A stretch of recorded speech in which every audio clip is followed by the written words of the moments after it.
Today I'm going to present you Genesis chapter 27. I have titled it "An Ordinary Man Who Fulfilled God's Covenant."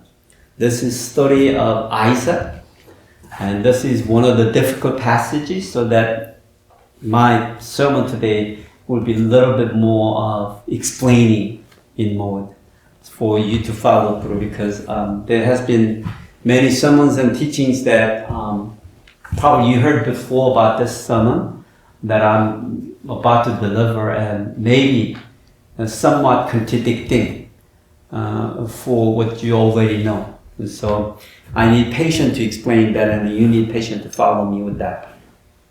As you know, we all are good people, right? Do you think good people do lie? Yes. Yeah, I mean, some will say no and yes, yeah, but yeah. But you know, if I ask you, every one of us has lied before, right? Then probably everybody will say, yes. Some love, but we all have experience of lying something. But there's two reasons we lie. To lie to the person. To deceive that person to believe what you're saying, right? Lie. But the other one is you lie to convince that person, to deceive that person that you are agreeing with the lie that you heard. Does that make sense for you? One more time. Yeah. You lie to lie, but also you lie to convince the other person that you are deceived by the lie of the other person. Did you get it? Yeah. Sometimes your friend lied to you, sometimes you go along with it. Oh, yeah. That's a lie too, if you think about it. Basically, the reason I kind of say that is like, if somehow when somebody lied to you and then that person's nose grows like Pinocchio's, then it will be easy, right? But somehow, like as you listen to some kind of lie, that you know it's a lie, but you go along with it. I mean, it'll be easy to be spotted if your nose grows, but it won't, right? Well, the reason I kind of begin with this interesting introduction is that in old day in China, there was a famous politician who was known with his wisdom. And so he was given a live fish as a gift. And so, but he didn't want to kill it and eat it. So he decided to give it away to the caretaker of his pond and say, put this fish in the pond. And so the caretaker received it and then thought to himself, there's so many fishes in the pond already. How would he know? So he decided to just kill it and eat. So that's what he did. He ate it. And then he came back to this man and then reported saying, I put it in the pond and it just swam inside and he just went so quickly, and it's like, wow. And this man heard that and said, well, now the fish is at the place where it should be. As this caretaker heard what he was saying, he come out of his room and thought to himself, why would he say he is a wise guy, that he doesn't even know what I did with the fish? And he walked away. Well, the moral of the story is that this politician, he already knew that this pond, that the caretaker had done what he did. But he just deceived in a way, believed that he kind of believed that what he did.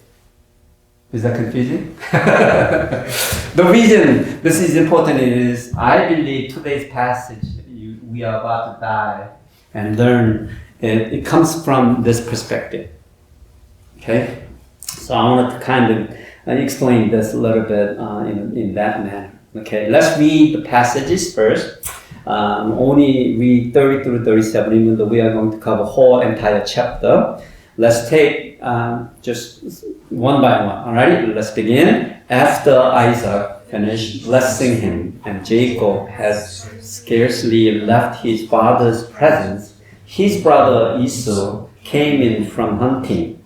He too prepared some tasty food and brought it to his father. Then he said to him, "My father, please sit up and eat some of my game, so that you may give me your blessing." His father Isaac asked him, "Who are you?" "I am your son," he answered, "your firstborn Esau." Isaac trembled violently and said, "Who was it then that hunted game and brought it to me? I ate it just before you came, and I blessed him, and indeed he will be blessed." When Esau heard his father's word, he burst out with a loud and bitter cry and said to his father, "Bless me too, my father." But he said, "Your brother came deceitfully and took your blessing." Esau said, "Isn't it he rightly named Jacob? This is the second time he has taken advantage of me. He took my birthright, and now he's taken my blessing." Then he asked, "Haven't you reserved any blessing for me?" Isaac answered Esau, "I have made him lord over you, and have made all his relatives his servant, and I have sustained him with grain and new wine. So what can I possibly do for you, my son?" Amen. If you know the background story of Isaac and Rebekah, Isaac married Rebekah at the age of 40. Okay. And at first sight, they fell in love. But unfortunately, they had no child of their own for 20 years. So Isaac was the one actually prayed before the Lord. And it took 20 years to get their children. And if you recall, Isaac probably is the one man, one husband, one father who prayed for the Lord and received his child. No others found in the Bible. I think. If you find one, let me know. Okay?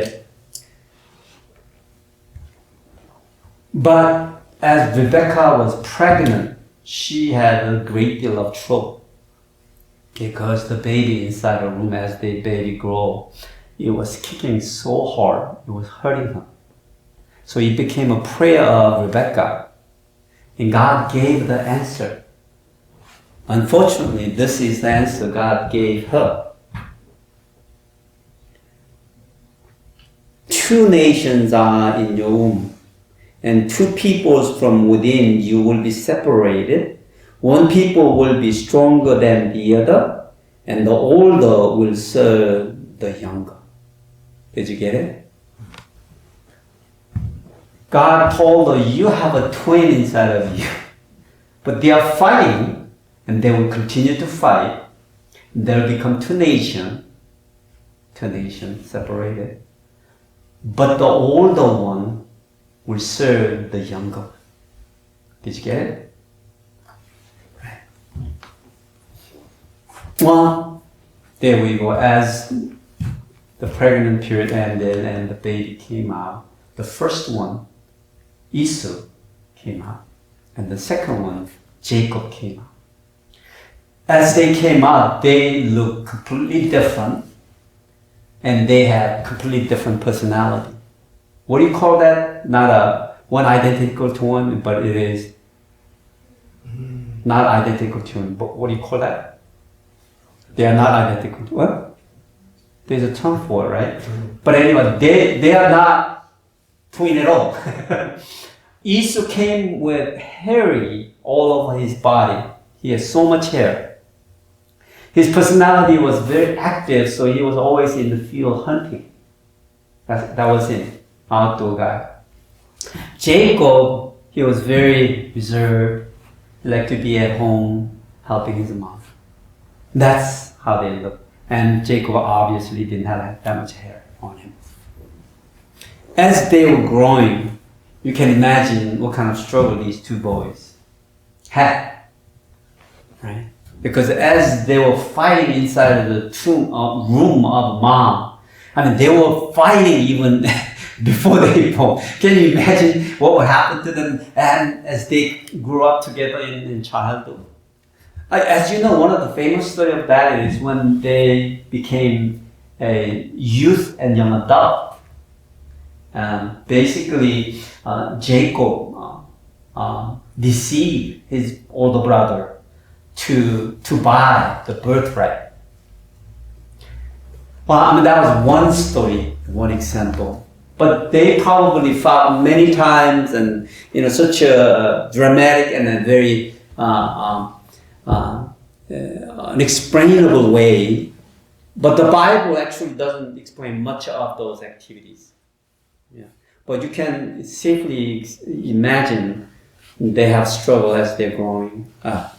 And so, as a parent, Isaac was closer to his older son, is because we father love son who is like son-like, with that activity and driven, and so he was very closer to Esau, who was hunter, and he loved his game and the food he brought to him. But mom, the other way, loved Jacob because Jacob was always at home and helping her chores, right? And so that's what they were doing. Bible really doesn't say why they became just that, but as you can see, very from the beginning of these twins' life, God told them what kind of struggle these two boys will have. And parents knew that up front. And it was probably obvious they have to be in charge of each one of them. Father Esau and mom Jacob. And that's how the attachment became so strong for each other. Well, one day, you have to understand this story is not happening in their youth time. This is their adulthood time this is happening. One day, Isaac called Esau and told them, I want to bless you. So go hunt and bring some game, and I want to eat that food that you prepare because I kind of like it, so I will bless you after that. So Esau ran out to the field.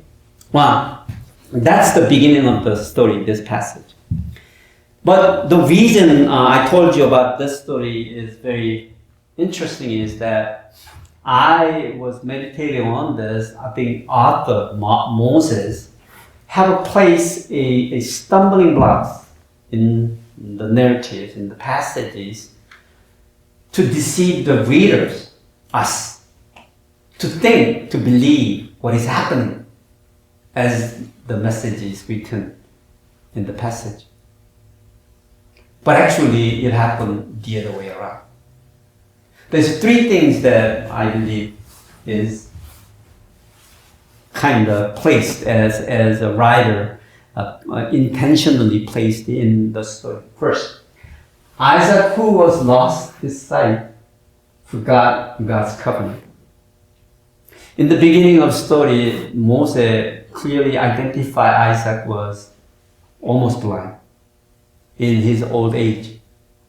And somehow we all readers believe that because he lost his eyesight, that he became dumb to the point that he no longer cared about God's covenant, to the point that he has lost his faith in God, to the point that he has no wisdom to carry his life. I believe this is what Arthur wants us to believe, but it is not. So let me explain this whole situation. So when Isaac told Esau that go hunt and I will bless you after you bring me the food, and Rebecca, his wife, suddenly it brings out a wicked scheme to deceive her husband. She go out and called Jacob and said, this is what your dad is about to do. He's going to bless you as older brother, Esau. So I want you to act like Esau and go receive his blessing from your father.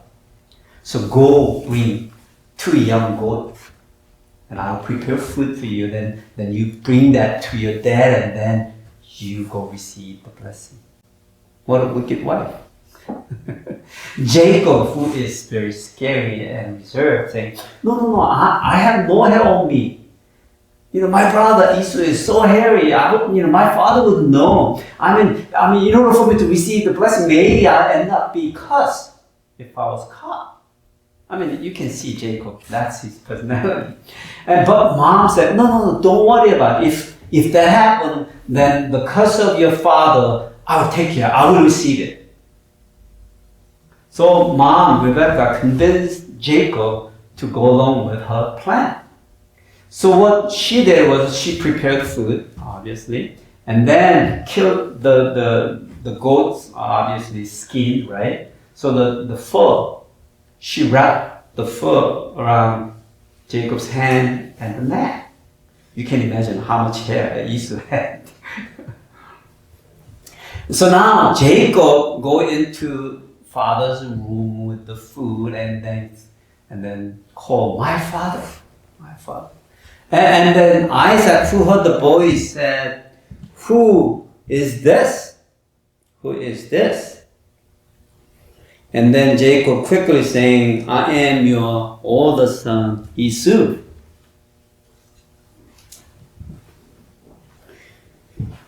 Well, you have to listen to the voice of Jacob and think to yourself, whose voice is this? The voice that Isaac father heard. As Jacob was pretending to be Esau, when father said, "Who is this?" Whose voice is this that he heard? Jacob. See, Isaac already knew that Esau just went out to the field to hunt. And Jacob walked in, that he is deceiving with his voice, acting like Esau's voice. But father said, "Who is this?" What does that mean? Does it mean that the father knows the truth? Well, let's not spoil the story here. He is saying, if it was Esau's voice, as Jacob was trying to deceive him, that he would know it would be Esau. But it wasn't Esau's voice, so he's asking, "Who's this?" But because Jacob was pretending to be Esau, it's not his voice either, right? Right? That's why he asked. Well, now Jacob said, "Oh, I am Esau." That's what he said. But you know what? He wanted to verify that who this boy is. So come closer. I want to touch you to make sure that you are Esau. And so Jacob, with scary, probably trembling in his heart, and walked closer to father. And there, Esau, father touched him, and then tried to feel. Well, this is what father said after that. Okay.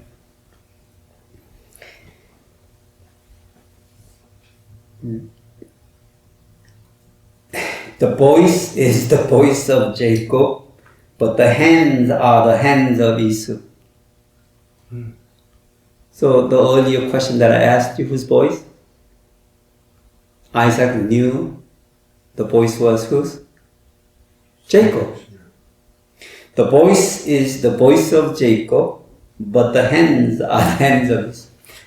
This old man is blinded, so he couldn't see. But when Jacob was trying to deceive his father with the voice of Esau, Isaac heard it, but he knew it wasn't at Esau. It was Jacob's voice. So no wonder that he said, "Come, I want to feel you." So he made Jacob come to him, and that he felt his hand. Okay? And this is what he said after that. Right? Oh, it's the hand of Esau, but voice is Jacob. Right? Now, the question is this. Right at this point, verse 23, the author who's writing this story, which is Moses, insert his conclusion. This is what he said. He did not recognize him, for his hands were hairy like those of his brother Esau. So he proceeded to bless him. It's a conclusion. But after this verse, the drama continued. Isaac saying this, are you really my son Esau? What does that mean? After he felt the hand, right? Isaac is asking, are you really Esau? What would Jacob say? Jacob said, yes, I am. Right? Yes, I am. Yes, I am. And then he asked Esau, pretending, maybe, knowing, say, come here, my son, and kiss me. This is not American style kiss, okay? The original Palestine kiss is the people touch their cheeks both ways several times, especially if they are very close. So they're touching like this, like this. So basically Jacob went to the father and then did this several times back. Okay? And the funny thing happened is Isaac, suddenly he smelled the clove of Esau. He smelled actually. Well, this is not a typical gesture of anybody, right? And then he said, well, oh, the smell of my son is like the smell of a field that the Lord has blessed. And then he decided to bless him. This is the message of the blessing. My nation serve you, and people bow down to you. Be Lord over your brothers, and may the sons of your mother bow down to you. May those who curse you be cursed, and those who bless you be blessed. Okay. So he blessed Jacob, thinking he's Esau. Now, let me ask you this question. The blessing that you just heard, whose blessing is that originally? In God's plan, whose blessing is this set aside for? Who? You have to go back to the pregnancy time. What did God tell mother and father? In the womb there's a two nations. The younger one will be the ruler and the older one will serve the other. So what was the prophecy here? Prophecy is the younger one will be the ruler over two nations. As Isaac was giving this blessing, may nations serve you and people bow down to you. Be Lord over your brothers. Whose blessing is this? Jacob's. Jacob's blessing. So let's go back.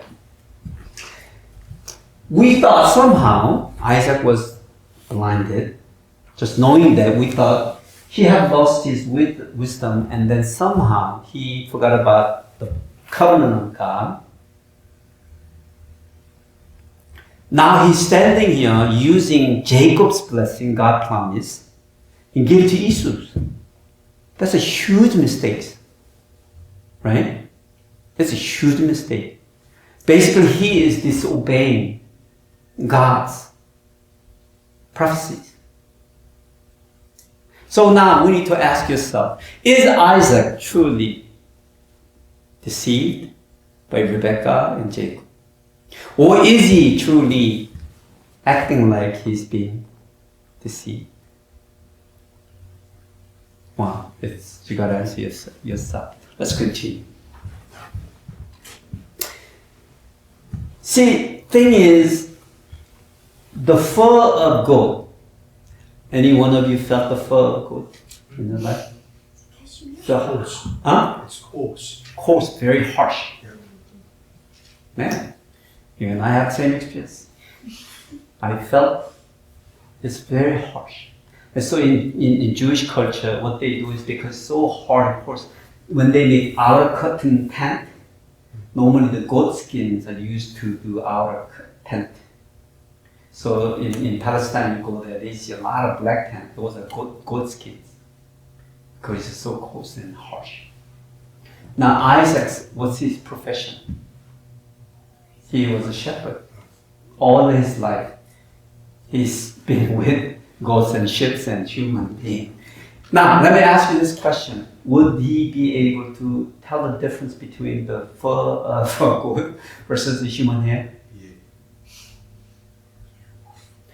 If he could not recognize it, he is in a what state? He is in a state where we call, Sino.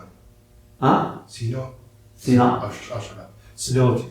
You're in Senility. Sino. That person needs to be in an institution, basically, right? Literally. But did you sense any conversation that his father is making with his children? Is there any signs of that? No. Only one thing that we know is that he think Jacob is Esau. But every conversation is carried out with no issue at all.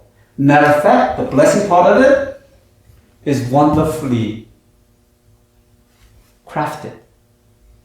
If I make it like, Alicia, next week, can you pray for us? Then probably you spend like 15 minutes, 30 minutes to prepare, or even an hour in the struggling thinking. And then you say, it's not easy. But the blessing here is a such crafted way, not only a typical normal man would be able to do it. You know? And so what does that tell us? He is normal as he can be. Only his sight is blind. He should be able to tell the difference. He should be able to tell the difference between the chip of Esau and Jacob. First of all, we always said at the beginning they were very different. One is hairy and one is not. And Jacob himself said, I'm a smooth person, but he's hairy. And where does the hair grow normally? Esau has hairs up to neck and then all the way face. In those days, do you think they shave? I bet not. But Jacob said he is a smooth man. And his father would not even tell the difference by doing this. And he couldn't even smell his breath. Then what's happening here? What's happening here? Well, I think that's why we need to look at it. You see, blind man, one thing that happened to blind man is actually the other senses doesn't diminish with it. What happened to the other senses when you become blind? Stronger. You become more sensitive. His hearing become fine-tuned. Okay? His smell become more sensitive. Okay? His touch become very more accurate. Now, then what's going on here? Well, we have somehow believed that Isaac, who was lost his faith in God, mistakenly blessed Jacob, thinking he was Esau. That's the one thing we somehow believe. But let's continue this. So after the blessing of Jacob, Jacob ran out because he started with his acting, right? Probably he's going out and thinking, my father didn't catch me. And he got all the blessings and he walked out. But the drama continues because there's Esau who came in from the hunting, made the food, and then listen to what conversation take place. My father, please sit up and eat some of my game so that you may give me your blessing. And then listen to Isaac. He said, who are you? What happened here? Why would he ask Esau, who are you? And he said, I am your son, your firstborn, Esau. So here, Esau just came in and realizing his brother Jacob was before him. And Isaac is now trembling because he acted like he was Esau and received all the blessing, right? And this is what Isaac, just before you came and I blessed him, and indeed he will be blessed. So this is happening, like he's trembling, like upset. This little rat, Jacob, came in and took away your blessing. Like, this is what's happening. And so, very trembling, it means he trembled and trembled. It's a repeated same word, it's a tremble and tremble. So you can see he's like doing what? Acting. But listen to his voice. This is what he said. Just before you came and I blessed him. But listen to this phrase. Indeed, he will be blessed. If I was his father, this is what I would do. That little rat, I'm going to cancel the blessing. Right? Isn't that the right path? It is. Father has right to bless the child, but the child deceived him. Then I have also right to what? Nullify it. Cancel it. But listen to his voice. Indeed, he will be blessed. His body is doing this, but his voice is doing what? Jacob received his blessing rightfully. Does that make sense to you? Esau was so upset and crying, say that Jacob, that is like Jacob, like his name. He deceived me twice before when he saw that red bean soup. Lentil red soup is what that is. And then now, he deceived me and he took away the birthright and then also blessing from you. And Jacob was deceiver. You probably heard that term, Jacob the deceiver. That's in the minds of Esau. Well, what did Father say? I have made him Lord over you and have made all his relatives his servant, and I have sustained him with grains and wine. So what can I possibly do for you, Esau? What is Father saying? He's saying, what Jacob had received, he received. After he heard the complaint of Esau. But even though Esau was complaining of what Jacob had done, wrong thing he did, but what is the testimony of Esau's do? Actually, it certifies a rightful ownership of the blessing is actually who? Jacob. He's complaining, saying that this Jacob took my birthright long time ago when they were young adults. What happened over there in the story? He was so hungry from the hunting, he came back and he was hungry. He said, well, I want some of your soup. And Jacob said, well, if you sell your birthright to me, then I'll give you one bowl of soup. And Esau, who did not care less about birthright, who did not value the birthright, said, hey, it's only a birthright. And he promised. Actually, Jacob made him promise.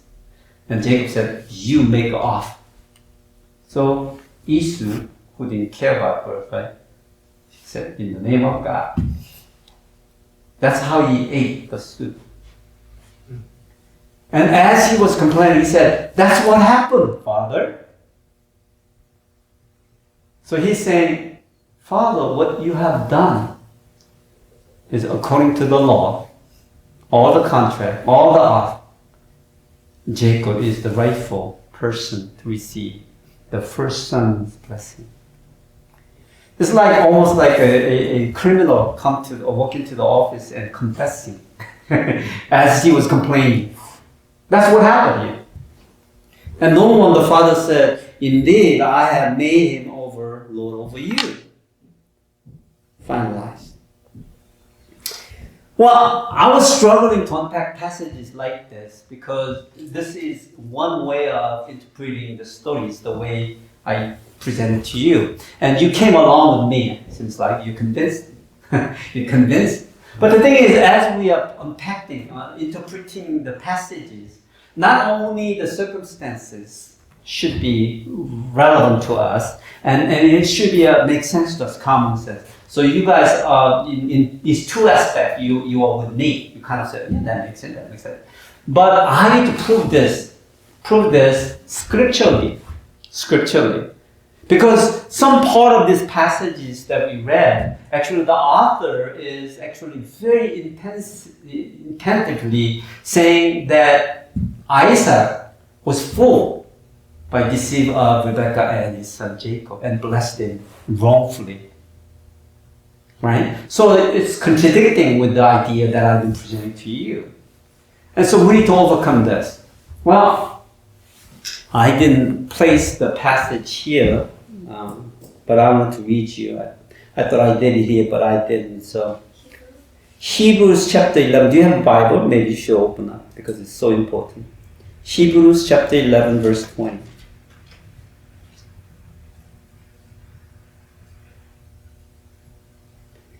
Hebrews chapter 11, verse 20. Did you get it? Let me read you.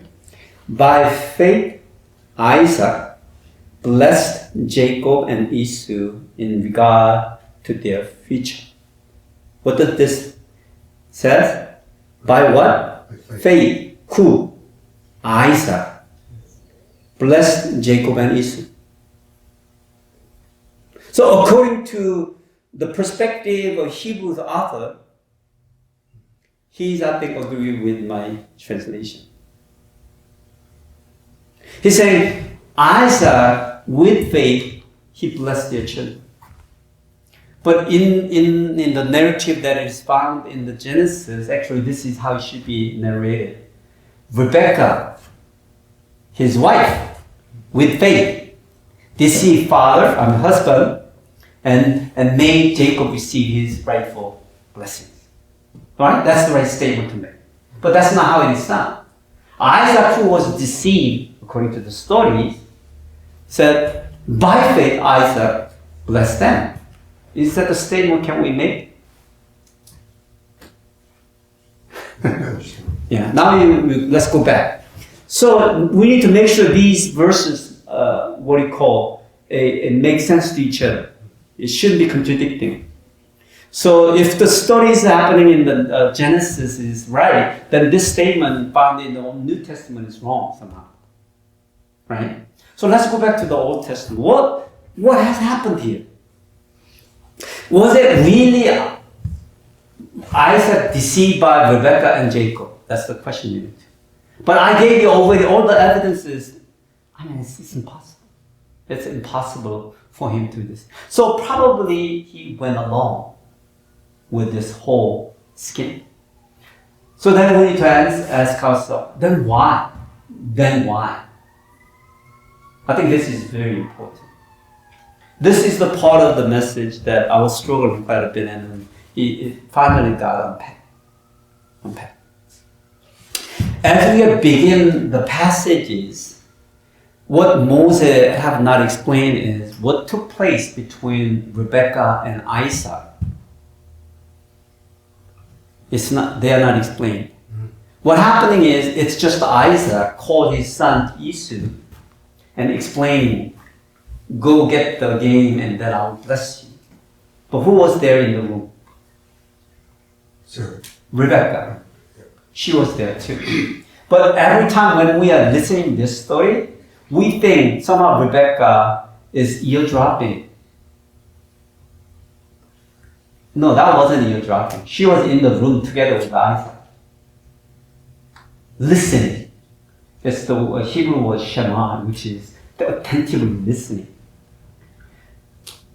So the saying is this: Rebecca and Isaac was in the room before Esau walked in. And then somehow Father called Esau come into the room and he's telling Esau, go get the game and I'll bless you. And then Rebecca, as if she was given a role, walked out and then called Jacob and then deceived plan is made up. I don't want to go so far thinking Isaac and Rebecca made this plan. Almost like inside of me thinking, I should push that far.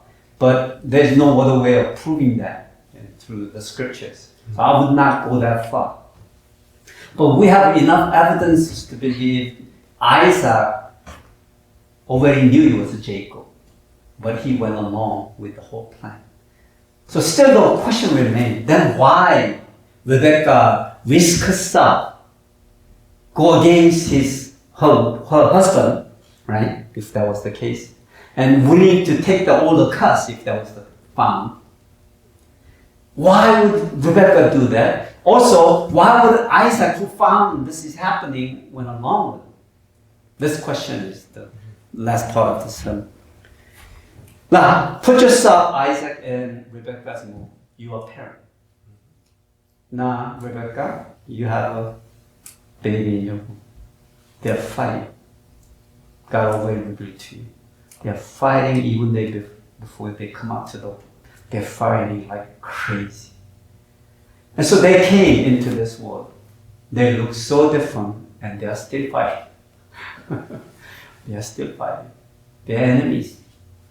And God already told them what would happen.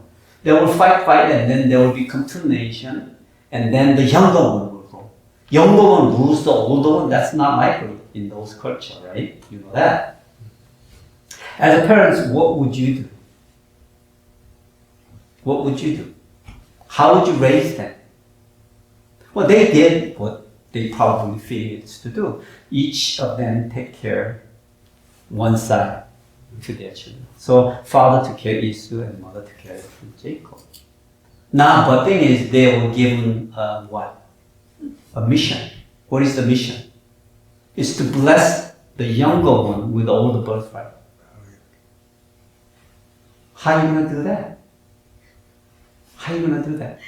So let's say, I said, okay, let's just explain to them. So I called Esau and Jacob. Jacob and Esau, listen to me. This is what God told us. God said, you know what? You will be two different nations. You guys are always fighting. But God told us that, younger one will be the leader over you. Well, we don't have a choice because that's what God told us. So let me bless you, Jacob, with the birthright. Or Esau, sorry, you're the firstborn, but you won't get it because God told us. So let's say they blessed them that way. What happened? What would happen here? What would happen to this relationship here? If that would happen, all three relationships will be lost. So, Jacob and Esau, definitely, right? They will become enemy. But they are already enemy in the struggle. But what will happen to Esau's relationship to his parents? Are you be saying, "Oh, Father, thank you because you have obeyed God's command"? Is there children? Any children would do that to their parents? No, I don't think so. There's no human being in this world that would say, "Oh, thank you, Father, because you listened to my God." There will be a lot of hatred. Esau, who has the firstborn right, receiving second birthright, he will have so much hatred against his parents. How about his relationship to God? Would he accept that? He would say, why God? I am the first. I am the rightful owner of that blessing. Why to Jacob, right? Isn't that the struggle? So his relationship to God will be gone out to the door. His relationship to the parents is gone. Now his relationship to the brother. If this would happen, he was the probably unluckiest guy in the whole world. Now, the scenario that just took place, mother risked her life and deceived her husband and made this possible this way. What has happened now? All that it is that Jacob's and Esau's struggle remained the same. Right? The struggle was always there, will be, and that's how it's going to end. So that one's there. And Esau hate only who? Jacob. His relationship to his parents, still there. Still there. So this is how the story unfolds. Jacob has to run away from home because Esau decided to kill him when his father passes away. That was insanity. And parent knew it. That's how the two nations are going to be born out of anyway. And so parent made another scheme. Help Jacob run away from him. And Jacob runs away. This is the chapters to follow. Next month. And he left home carrying all the inheritance What do you say? No. He didn't take any of it. Who ended up owning it? Esau. Do you get it? Esau remained faithful son of Isaac and Rebekah. And he became the wealthiest man. Yet Jacob ran away with nothing, and he became a successful man of his own. He became the leader of a nation called Israel. Now the stories unfold. Right? So this whole thing was for who? All the deceiving was taking place for who? To save Esau. Did you get it? You got to understand what that time. This was all done to save Esau. Esau from himself. Yeah. Yes. That's why the parents did all this. That's why this passage was so hard, because we thought all along Jacob the deceiver and Isaac was so fooled by all the parents. And then, no, it wasn't. Parent was so wise. The only way to save both of them, literally, to end this drama this way, such a way. Well, so what do we learn? Ordinary man Isaac, right? In order for him to fulfill the God's covenant, he had to obey such a way. I mean, even he had to create this drama. And he did. And many times, when we think about blessings, all we think about is wealth. But here, it's not about wealth. This blessing is about actually a Messiah come born out of this family. Ultimately, Messiah actually come back to the Jesus Christ. That's what it is. It's not about so many people involved along the way, so much wealth and richness. It's not that. It's out of which family line, how the promised covenant of God, the seed of a blessing, the ultimate salvation to all mankind, all tribe, where would come as the channel of that blessing. And Abraham to Isaac. Isaac to who? Jacob. And Jacob to 12 tribes of Israel. And that's what the flow is. So, the challenge for us is many times we kind of sway by the voices of this world. Because the voice of the world makes sense any time. But the men of God, such as Isaac and Rebekah, and even later Jacob, we may not want to imitate their lifestyles, maybe. But yet, one thing we want to imitate it is their faithfulness to the command of God. Their faithfulness to the covenant of God. And that's what matters to each one of us. Each one of us. And because, the wealth and richness, I personally think it's just, the end is so same to everybody. The rich and wealth has the same end for all of us. What's the end? None of it is yours. Sorry to say it, but none of it is yours. And think about it. Your education, your wealth, and everything, job, everything. At the end, none of it is yours. You go with nothing. You watch your parents, how they get older.